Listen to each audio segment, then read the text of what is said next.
الكورة لعبة مجنونة، رتمها سريع وأحداثها كتيرة وتفاصيلها أكتر وأكتر، وعشان كده الحكام كانوا دايما بيلاقوا صعوبة في اتخاذ قرارات صح في الأجواء دي كلها. أنت لازم تكون بتعرف تشتغل تحت ضغط زي ما الاتش ار ما قالك، بس مش الدرجات دي. الاتش ار ذات نفسه مش عارف يعمل كل ده من غير ما يغلط. حكم الراية عينه مش هتجيب الفردة اليمين من مؤخرة المهاجم وهي متقدمة 2 مللي، وحكم الخط مش هياخد باله من إن البلف بتاع الكورة ما عداش الخط، ولا الحكم الأساسي هيشوف كل حاجة بتحصل في الملعب في نفس الوقت. فطبيعي هتحصل أخطاء تحكيمية، والجمهور ما بيرحمش. لو فريقه خسر بسبب خطأ تحكيمي في الدقيقة الأخيرة فأنت كده جبت شتيمة ليك ولأهلك ولأسلافك ولحضارتك القديمة، وتحط مسكتلة اللي قاعد موميا في حاله. عشان كده كان لازم نشوف طريقة نساعد بيها الحكام، وده اللي حصل في كأس العالم 22.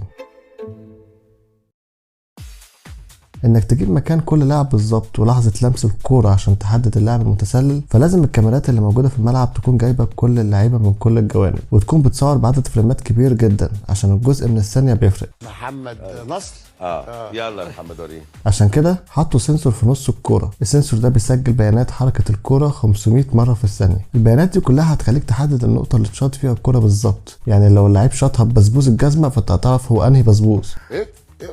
يا نهار ابيض. مش بس كده، حطوا 12 كاميرا متوزعين تحت سقف الاستاد. الكاميرات دي بتصور 50 فريم في الثانيه، وبتحدد حركه الكوره و29 نقطه بيانات في جسم اللاعب، بحيث يعرفوا مكانه بالظبط، ويحددوا كمان اطراف اللاعب ومفاصله وشعر رجله ورمش عينه اللي جرحني. البيانات دي كلها بتتبعت لاوضه الحكام اول ما تكتشف حاله تسلل. يبقوا هم كل اللي هيعملوه انهم يشوفوا مكان الكوره ومكان اللعيبه اللي اتحدد لهم بالذكاء الاصطناعي، ويرسموا خط التسلل اللي هو برضه معمول بالذكاء الاصطناعي، ويتاكدوا ان الحاله فعلا تسلل ولا لا، ويقولوا القرار لحكم الساحه عن طريق السماعات اللي بيبقى لابسها. وساعتها الحكم بيصفر ويعلن القرار للعيبه، عشان يثبتوا القرار للجمهور وللعيبه، وعشان يحافظوا على شرف الست الوالده من الشتيمه، باعتبار ان الجنه تحت اقدام الامهات. بيظهر على شاشه الملعب وشاشه التلفزيون فيديو انيميشن بيثبت صحه او عدم صحه حاله التسلل. العمليه دي كلها بتحصل في ثواني عشان يحافظوا على رتم الماتش السريع وما يعطلوش الماتش. زي ما انا هعمل كده واقول لك اشترك في القناه واعمل لايك، لان ده بيساعد جدا على انتشار المحتوى. لو ملاحظ فالتقنيه دي بتعتمد بشكل كبير على الذكاء الاصطناعي، لكن في نفس الوقت هي مش بتعتمد عليه بشكل كامل، لانه في الاول وفي الاخر دي آلة ووارد تغلط، على الاقل لحد دلوقتي. الله اعلم بعد كده ممكن ايه اللي يحصل. هي بس بتجمع المعلومات ومن خلالها الحكام بيقدروا يراجعوها ويستنتجوا القرار. عشان كده سموا التقنيه دي سيمي اوتوماتيك اوفسايد، يعني تقنيه التسلل شبه آلية مش آلية بالكامل. نفس الكلام اتعمل على خط المرمى، 7 كاميرات في كل مرمى، يعني 14 كاميرا متركزين على الجون والخط من كل النواحي، عشان لو الرؤيه اتشتتت عن كاميرا ففي 6 غيرهم. مش بس كده، عارف الخرائط الحراريه واحصائيات اللعيبه اللي بتبقى في استوديوهات التحليل؟ اتفضل يا كابتن ابراهيم.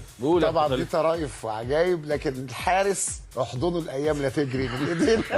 عايزك تبص على الحارس اللي وقعه، خلي بالك. انا بقول لك الهوا، لا احضنه الهوا. اهو كل ده بقى عندك في الموبايل وانت بتتفرج على الماتش في الاستاد. بمنتهى البساطه هتحمل تطبيق فيفا بلس وتجيب تقنيه الاي ار وتصور الملعب، وهو هيجيب لك كل الاحصائيات بتاعت كل لاعب وتحركاته ولمساته وتقييمه والاستحواذ وكل حاجه بتحصل في الماتش. انت كمان ممكن تبقى كانك قاعد مكان المخرج وتشوف كل الزوايا واللقطات اللي جايباها كاميرات الملعب كله، وتختار بينهم الزاويه اللي تعجبك، وترجع اللقطات اللي فاتتك كمان. طبعا كل ده بيحصل بسبب النت ال 5G السريع المجاني الانليميتد. التقنية دي عمرها ما كانت هينفع تتنفذ من غير بنية تحتية قوية ونت سريع، لأنها بتجيب لك نتائج لحظية. لا يا عم، بس برضه قطر حر وفرهضة وتلاقيهم فطسانين هناك دلوقتي في كأس العالم. How is the weather in Qatar? How is the weather in Qatar?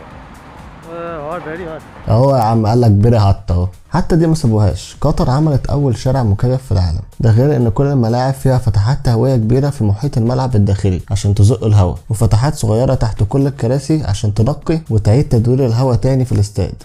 يا نصر انت مالكش حل يا محمد يا نصر. عندك حاجه تانية يا محمد؟ بس يا سيدي دي كانت كل حاجه. انا هنا بنزل فيديو كل يوم جمعه، فاتاكد انك مشترك في القناه لان في حاجات كتيره جايه. سلام.